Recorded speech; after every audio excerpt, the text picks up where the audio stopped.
Hey folks, I'm going to show you how to install aftermarket levers on a 2008 CBR600rr.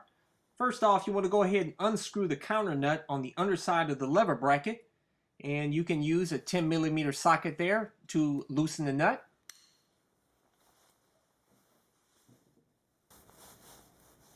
And as soon as you loosen the nut, you want to go ahead and remove the nut with your hand.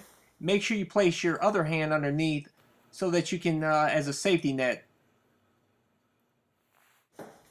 Okay, now that you remove the nut, go ahead and take a flathead screwdriver and remove the pivot bolt.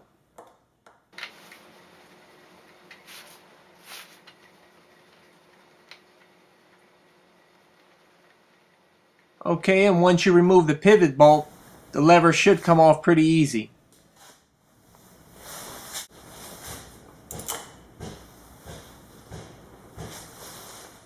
Very important, with the new lever, make sure the blind hole is facing out so the actuator pin will sit in there correctly. Go ahead and install the lever, make sure the actuator pin fits correctly into the blind hole. And then go ahead and install the pivot bolt. Go ahead and screw that in with the flathead screwdriver.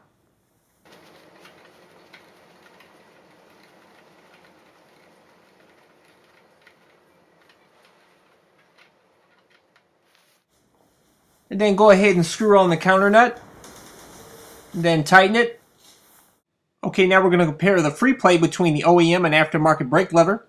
As you can see, the aftermarket brake lever has a little bit more up and down free play.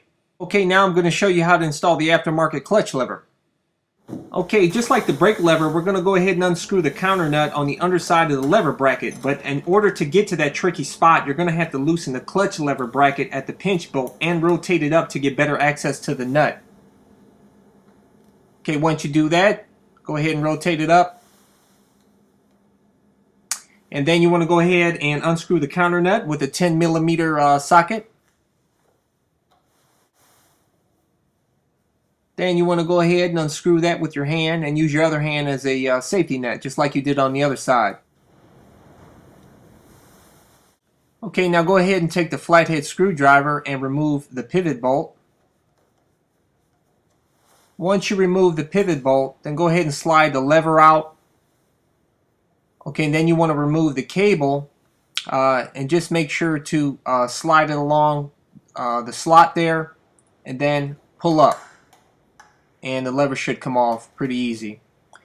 Make sure that at the end of the cable, the bushing is still attached. That's very important. Then you want to go ahead and just apply a little bit of grease around the bushing.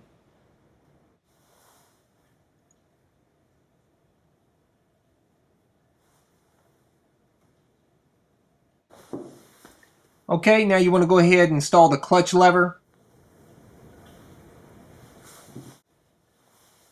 Just go ahead and seat the bushing in the hole and then slide the cable through the slot, and the lever should go on pretty easy. Then you want to go ahead and put in the install the pivot bolt.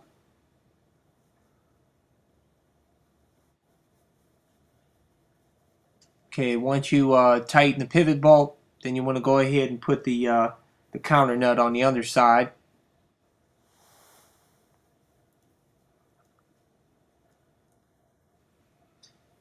And then go ahead and tighten it with the 10mm socket there.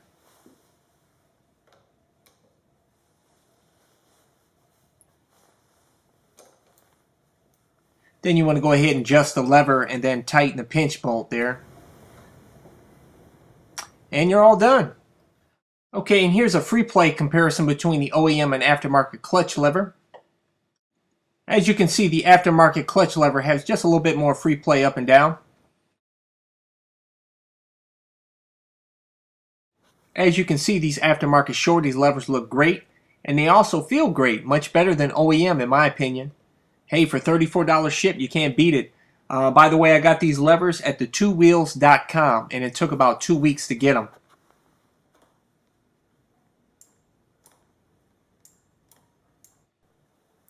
Overall, I think the bike looks pretty hot with these levers. Much better than the OEM silver ones. I always hated the look of those OEM silver ones because it stood out on this black bike. So I'm very pleased so far with the look of them and the feel of them. I haven't got a chance to ride the bike with these new levers yet because right now, we're experiencing a serious storm going on here on the East Coast. But as soon as it dries out, I'll be out there on the bike and I'll give you an update video on these levers.